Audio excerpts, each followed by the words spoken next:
Welcome to News in Context. I'm Gina Valeria. In this episode, we talk with 4 college students, either from or attending school in the Bay Area. All of them are taking classes right now, online. The COVID-19 pandemic has prompted the majority of schools across the country to move classes online, both K-12 and higher ed. The goal is to prevent the spread of COVID-19, especially in colleges, where students may come to the college from another community and then return to their home community for the holidays or other visits, risking the spread of viral infection. But online learning has taken its toll on many students, instructors, and families.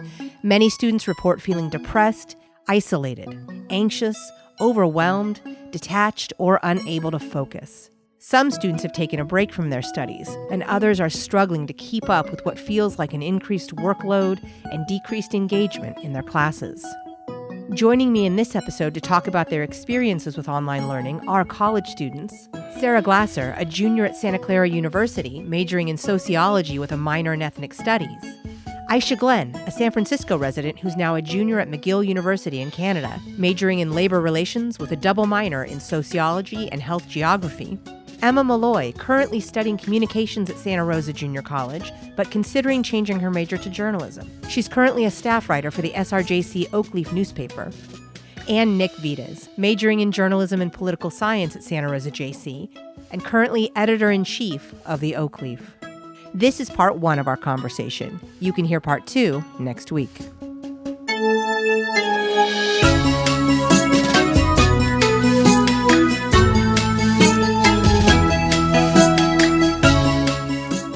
What has it been like to engage in school in the context that we're currently engaging in? And you can also talk a little bit about what your school is doing. Go for it, Sarah. I think in the beginning, it was really frustrating just because no one had any idea of what the quarter or semester was going to look like.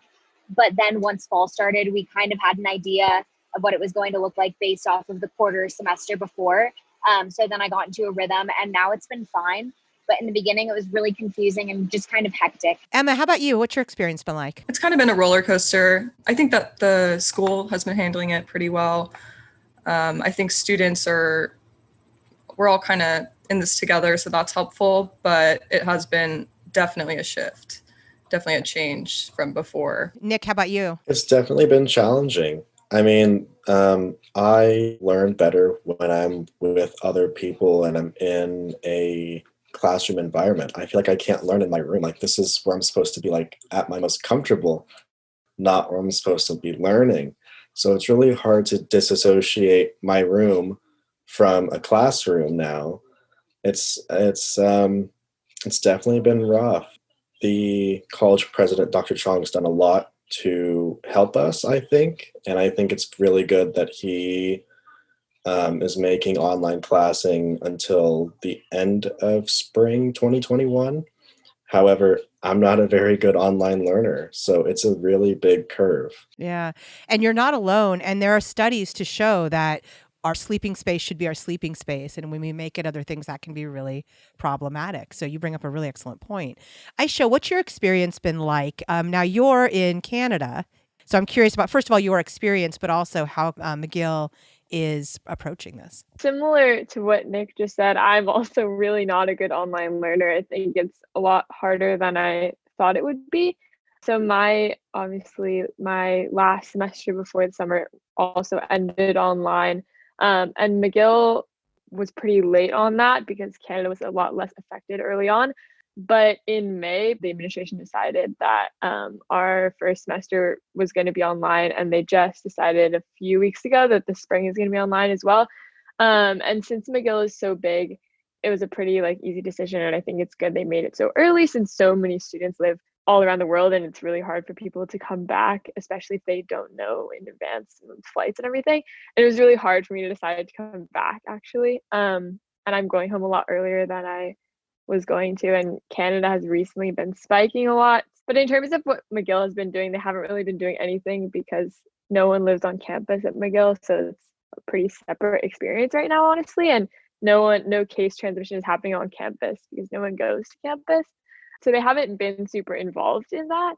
But it's definitely still been a shift, and they try to keep involved, even though they're not doing anything as an administration. And you bring up a point that I want to kind of dive into is the idea of building community, because of course you want to be with the people that you're going to school with, and we meet people in classes and we meet people in dorms and we meet people, on campus. And so I'm wondering, what's it been like? How has your school or your instructors tried to build community? Has anything worked or not? I think it's been not only a curve for us students, but for the teachers as well. And it's not just college, it's high school, middle school. I mean, my brother, for example, he's just across the hallway here. He's struggling really hard to like make that connection with his teacher. And for me too, I'm having a very hard time trying to actually like, how would I put it? Just connect with people. I I thrive off of other people's energy, and that helps me learn because I'm talking with people, I'm bouncing ideas off of each other. If I want to bounce an idea off someone, I have to now get on a Zoom call and like prepare it all ahead of time, and it's different. It's not definitely not the same.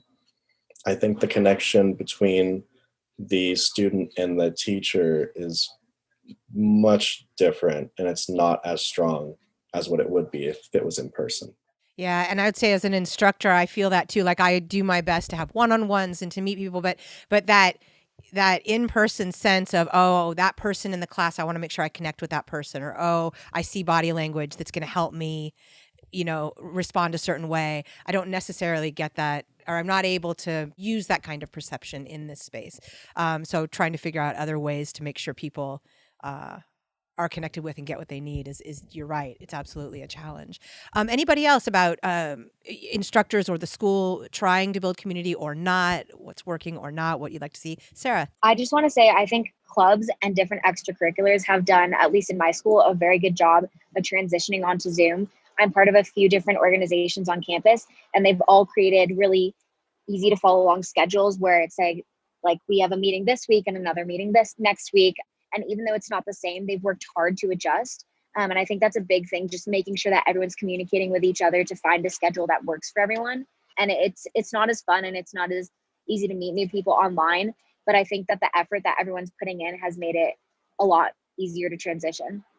Also, I recently transferred to Santa Clara too, so I'm still in the making friends process. And I used to be able to just walk into the sociology department, which is super small. There's like 5 professors, and just talk to my advisor and get to know her. And now I don't really have that opportunity, which has been kind of challenging because I want to get to know my advisor and meet other sociology students, but I've only been able to do that through mutual friends now. So I'll just text a friend and say, hey, we have a sociology test coming up. Do you know any other friends that we can create a Zoom chat for? And last night I actually had a midterm and I connected with 2 other girls, one who I didn't really know. And we all like studied beforehand, and that was nice to have people that I hadn't met before. But you always have to have a mutual friend, or else it's kind of hard to meet new people in your major. Yeah, that spontaneity is definitely gone. And you make a good point. Finding a club or some connective tissue on campus can be helpful to mitigate this, even though it's not exactly the same. Emma. It's much more difficult to reach out to professors right now. Some students that I've been talking to just feel less like they have less of a space for that, like we're not in the classroom in the same way, and the video calls, it's just kind of hard for everyone to be able to like speak and reach out to their professors when they need help. This one girl in one of my classes, like she's been texting me for help, and like we'll both be confused, and she's like, I feel like I can't reach out to my professor because it's so different. Like you have to set up a meeting, and I mean, they do have office hours and that is helpful, but it's kind of different, and like there's other people from other classes that are here in this computer screen, and it's just such a different world now.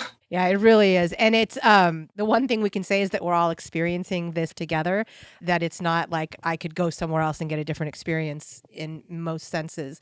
But figuring it out, now we have this challenge and this opportunity to figure it out. And that is something important to consider. I appreciate that. Aisha, would you like to? Similar to what Sarah said, is the kind of club engagement I thought would be a lot lower this year. And I thought people would be a lot less willing, or just kind of less able and less inspired, I guess, to join clubs and be in student orgs and things like that.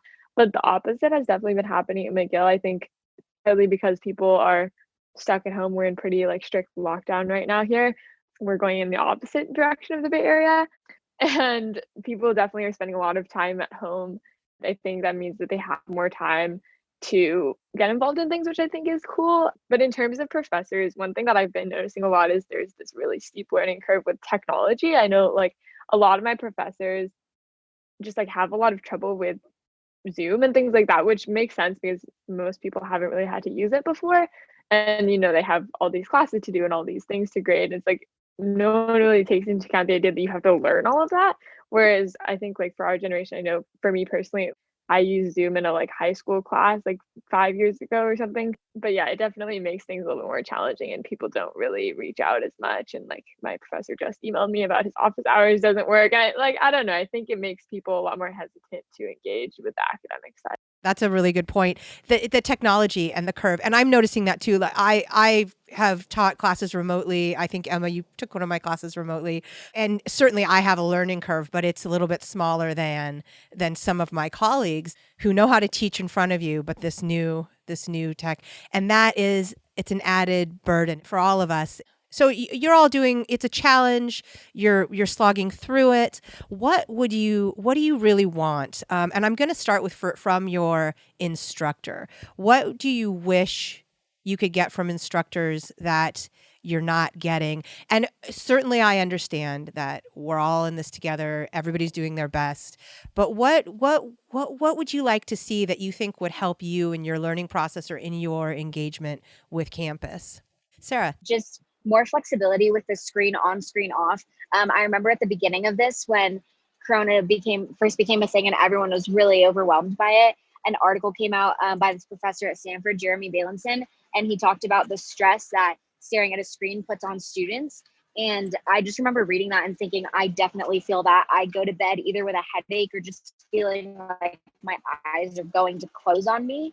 I think staring at a screen, I understand that the professor wants us to be engaged. And as a professor, I can't imagine how hard it is to not have students be paying attention. But I wish that professors were more understanding of the reasons that I have my screen off. And personally, I know I'm someone who gets distracted very easily. But when I'm able to take a class on my phone and put it in my pocket, if my professor is just lecturing and just go on a walk with it, I'm able to stay more focused. I think everyone has a very different learning style. And when professors are able to recognize that and accommodate to that, it's very helpful. And I know that's kind of a big request to have my professor be okay with me going on a walking class and having my screen off. But I just know that as someone who can't stare at a screen for that long, that would be a really nice option to have. It is important to think outside the box at this point. Zoom fatigue is real, as we're all experiencing. It is hard as a professor. Let's put it this way. I think we need to find the balance between policing and accommodating and teaching, right? And I think many professors, including myself, have sort of erred on the side of no policing because you chose to go to college, you chose to be here. It's your choice whether you know how you want to engage. But then there's also a concern about, oh no, if I don't have them right here in class with me, how are they? Are they getting the materials? And so that is a struggle, but thinking in new ways about how people are consuming content is important. Aisha, what would you like to see from your instructors? In terms of at McGill specifically, since classes are so big and a lot of people are in really different time zones, professors have been really accommodating about that. Like people are 15, 16, 17, 18 hours ahead and obviously sometimes can't go to class. So I think in terms of that, professors have been more accommodating than I expected. But I think consistently across all my classes, I've had a lot more work than usual. And it's not just that I'm taking like harder classes, it's just that I think professors, at least mine, this semester think that everyone, I don't know, has more time or something, or like the online format. I don't know what it is, but every single person I've talked to at McGill has way more work than usual and like way more assignments and papers and quizzes and tests and all, and even like more lectures a week than usual. And I think, I don't know, I know my professors are running a little crazy with that. And so I think that's definitely overwhelming because they're all doing it, which like if one of them is doing it, that would, I mean, that's what are you gonna do about that? But when they all do it, it's kind of intense and it really stresses everyone I know out. One thing I noticed is you want to have that great classroom discussion, right? But if you're not meeting, or if you're not meeting as often, then what a lot of professors do, and I've done this myself and I've tried to curtail it, is you put a discussion post up, right? Like go to Canvas or go to Blackboard or whatever and answer this. But then that just becomes another assignment, not the freewheeling discussion you have in that classroom moment. The psychology of that being, oh God, it's just one more thing to do, is something that I've tried to think about. That's a great point. Yeah, we need to think about how to balance the workload and include Zoom and asynchronous inside the workload context. So Nick, how about you? I think you really hit the head on this, is that we are experiencing a Zoom fatigue. And here in the North Bay, we're experiencing more than Zoom fatigue. We're experiencing crisis fatigue. We're tired. It's really hard to I think it's immensely hard to get the motivation to just even turn on this laptop and sit here with, a class when I have so many other things going on in my mind. And I feel like when I'm actually in a classroom, like I actually have to get in my car, I drive to Santa Rosa, I sit down, I can forget about everything else and just learn. When I'm doing this, even right now, I'm thinking of like 20 other things in my mind that I have to do today. And it's really, really hard. You're listening to News in Context. I'm Gina Valeria. We're talking with college students Nick Vitas and Emma Malloy of Santa Rosa JC, Aisha Glenn, San Francisco resident currently studying at McGill University in Canada, and Sarah Glasser at Santa Clara University. Just to kind of branch off of what Sarah said too, is that I don't like having my screen on. I really don't like having my screen on at all. It's not that I want to hide my room or anything. It's just that I want to be able to either exercise or take some notes, or just do, just be able to listen, or, go out on a walk or something and calm myself. And I'm not in a normal learning environment anyway. I might as well do something to try and change it up. And a lot of professors, at least that I've interacted with, want to see you. They want that human connection. Well, this is not a human connection, so I don't understand that. Thank you for bringing that up. I want to talk about your first point first, the crisis fatigue. You're absolutely right. In the North Bay, in the Bay Area, in California, and the whole West Coast are fires, or have been fires, massive fires, evacuations. So learning in a context where I have to be thinking about the evacuations that may be coming my way. And if it's not evacuations, there's lots of smoke in the air. And even I've, had the lack of oxygen headache, and that can cause fatigue in itself. And so, thinking about your well-being and the stress around you, or if you have a loved one, absolutely. It's not just that learning has moved on. It's tough. Yes. Yeah. Yeah, it's tough because, it's not only that we're online, but also we're experiencing, there's a high fire warning tomorrow in Sonoma Valley. Am I even going to be able to have internet? Is there going to be a public safety power shut off of our power? It's like you're trying to basically think 4 steps ahead just to attend one class. And I think that's ridiculous. Yes, Nick, absolutely right. So much stress. And even if you're not in Santa Rosa or the North Bay, Sarah is at Santa Clara University. She's experiencing the smoke. And all of us are in a context where there is a global pandemic happening. And even if we're not personally affected, the possibility of contracting the disease and potentially passing it on to a loved one is ever present in our minds, right? And so that low grade awareness and stress is also affecting, and Nick, you said it great. It's not just that we've moved from in-person to online learning. There are global contexts that are also affecting us. And I think that's really important. Now, you made another point that I want to talk about momentarily, but let me actually go to Emma and ask you if you'd like to share what you'd want to see from your instructors. Yeah, so actually, to go off what Sarah and Nick said, well, I understand that it must be hard for professors not to be able to see their students. Like in one of my classes, no one turns their camera on, and I feel sad for my professor because I know she wants to see her students, so I always turn it on, But there's also the aspect of there's so many distractions going on anyways, and I just feel the same way as Nick does. Like when I go to class, I'm not on my phone, I'm not distracted by what's going on around me, and I can shut off the rest of the world and pay attention. And now it's like, it's so different. It's so hard to focus. It's so hard to be motivated. And I just moved in with some family, and I'm trying to find my space. Like, I'm actually using my dad's setup right now in the garage, and this is nice. There's no distractions, but usually there's four people walking in and out of the room. You know, my dogs are around, people are cooking, and it's like, it's not the best learning environment. Like, it's not what we're used to for focusing. And I think most of my instructors are being like really understanding, really supportive. We're all in this together. They're going through the same things that we are. So that's been really helpful. But I do agree with Aisha. I do agree with you that it's like they're kind of piling on the work, like there's just so many things to do. And I think a lot of my professors have been moving really rapidly through the material.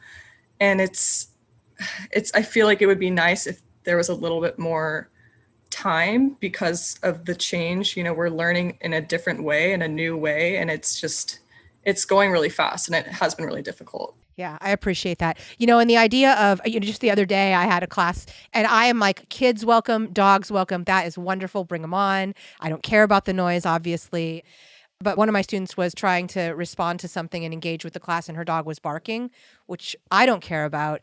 But she finally was like, I just can't think because the dog was barking, and it's really hard to sort of get your bearings with that noise. So she needed to stop. And that's, of course, not ideal for her when she's trying to coalesce a thought and engage with the class. And it's hard for you, the student. And someone else I know, I'll try to keep this as anonymous as possible, in a lower grade context. One of their classmates was in class, and their parents started arguing behind this little child, and the child said to the teacher, "Oh no, my parents are arguing. What do I do?"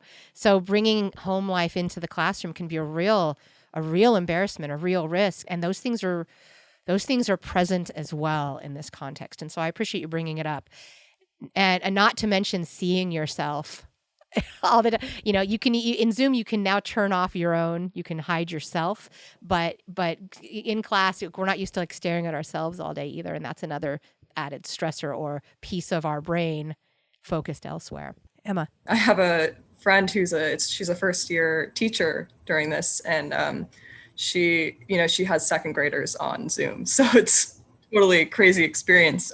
So she fills me in, and one day she was telling me one of her students was climbing on her bunk bed, in the background, and she was worried, her student was going to fall down or something. And she's like, am I liable if something happens on Zoom? I just thought that was pretty funny. Like, that's so crazy, like, are you responsible for your students in this sense when they're in their own homes? Oh yeah, that is, because what do you do? Do you have the number of the parent? Do you yell out? That's a question that has not been resolved. I had a question from another student. It's in a different context, but can the professor require you to turn your camera on while you're taking a test? Can that be a requirement? And these issues, we haven't solved these issues yet. These issues of privacy, these issues of liability, these are open questions that we're all grappling with. Nick. I know at least in my classes, my professors don't care if I eat or I have like a sip of water or something like that, because I have a life. I'm here. It's around lunchtime right now. They don't mind, but my brother, who's just right there, his professors yell at them like, you shouldn't be eating, you shouldn't be drinking, you need to be paying attention, you always have to have your screen on and all that. And that's crazy. I mean, I don't know what I would do if I was put in that situation on a Zoom call for learning. That turns me off to wanting to learn. I mean, I know in person classes there are some professors that are like, don't eat in the class, but you can like have like water or like soda or something or another, and that's fine. I mean, you were the same way. I believe like you can always have water in the class, but this is home. This is different. This is my space. This is my property. I pay for it and I want to eat on it. Yes. And it's just weird that there are some professors that are like, nope, can't do that. And I'm like, can you really tell me that? Can you actually say that I can't? Yeah, that's interesting. And the only reason, I mean, I personally would be fine with food in the class. The only reason when you were in my in-person class is that there were computers around and the college said no. So I had to say no. But you're right. How far can we go to require? I think these questions are important and also very taxing on the students. Aisha. I was thinking the other day, McGill is historically like very lacking. Our administration is very not involved, and they don't address a lot of issues on campus and in the broader community, which has always been an issue. And obviously, students have always been upset about it. But the one good thing about that right now is that I'm in classes. No one has to turn on their like video. Like you can, and sometimes when you're asking questions and there's participation elements or whatever, then you're supposed to. But there's definitely that element of like professors really can't control that, and they know that because the school has taken a really lax and really like laid back stance that there's nothing they can do about it, which is bad in some ways because it means that people who need extra support from the school like really have none, and like had none before and now really have none. But the I guess upsides you could say are things like that. I also think about sometimes I'm glad I'm not in high school right now, because I know like the high school I went to, like they would care a lot about this, whereas like none of my professors really, like they know they can't really do anything about it as much as they might want to. So I don't know, I think it was kind of interesting coming at it from a really like big school with a really like lackey administration, and there's definitely really negative aspects of that, and then some aspects that people are like a lot happier with honestly right now, and that's kind of an interesting switch for me. I know it sucks that all of us students are in this environment and we're all learning online, but I am 110% for doing this rather than catching the disease, the virus, and spreading it to others. I would full-heartedly do this all of next year if I had to, and I'd suck it up and do it because I don't feel comfortable going back to school, period, if there's no vaccine or no valid cure or treatment. And I know that us students or us younger people are, less susceptible to this, to COVID, but I do not want to step foot on campus until there is some type of vaccine or valid treatment option. So I'd much rather learn on Zoom than get that. Thank you to my guests. Sarah Glasser, a junior at Santa Clara University, majoring in sociology with a minor in ethnic studies. Aisha Glenn, a San Francisco resident who's now a junior at McGill University in Canada, majoring in labor relations with a double minor in sociology and health geography. Emma Malloy, currently studying communications at Santa Rosa Junior College, but considering changing her major to journalism. She's currently a staff writer for the SRJC Oakleaf newspaper. And Nick Vitas, majoring in journalism and political science at Santa Rosa JC, and currently editor-in-chief of the Oakleaf. This was part 1 of our conversation. You can hear part 2 next week. My panelists brought up an important point about how critical it is to care for both our physical and mental health. If you need help, need a connection, or find yourself feeling depressed, isolated, overwhelmed, anxious, detached, or unable to focus or engage, please reach out for help. Your college has mental health resources that you can take advantage of, or you can call these numbers. The National Suicide Prevention Lifeline, 1-800-273-TALK, that's 1-800-273-TALK, or suicidepreventionlifeline.org/chat.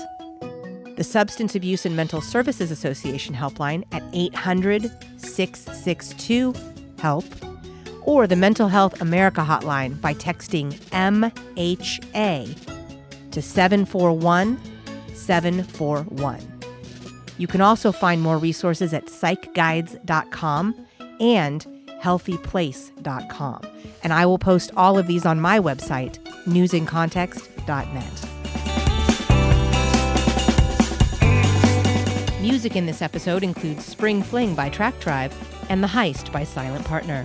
In addition to hearing News in Context every Friday at 8:30 a.m. and 6:30 p.m. on KSFP 102.5 in San Francisco, you can hear it on Spotify, Stitcher, Apple Podcasts, iHeartMedia, Google Play, Google Podcasts, Podbean, YouTube, and PRX. We're also on Facebook and Twitter at News in Context SF and on Instagram at News in Context. And you can find links to all of that at newsincontext.net. I'm Gina Valeria. Thank you for listening.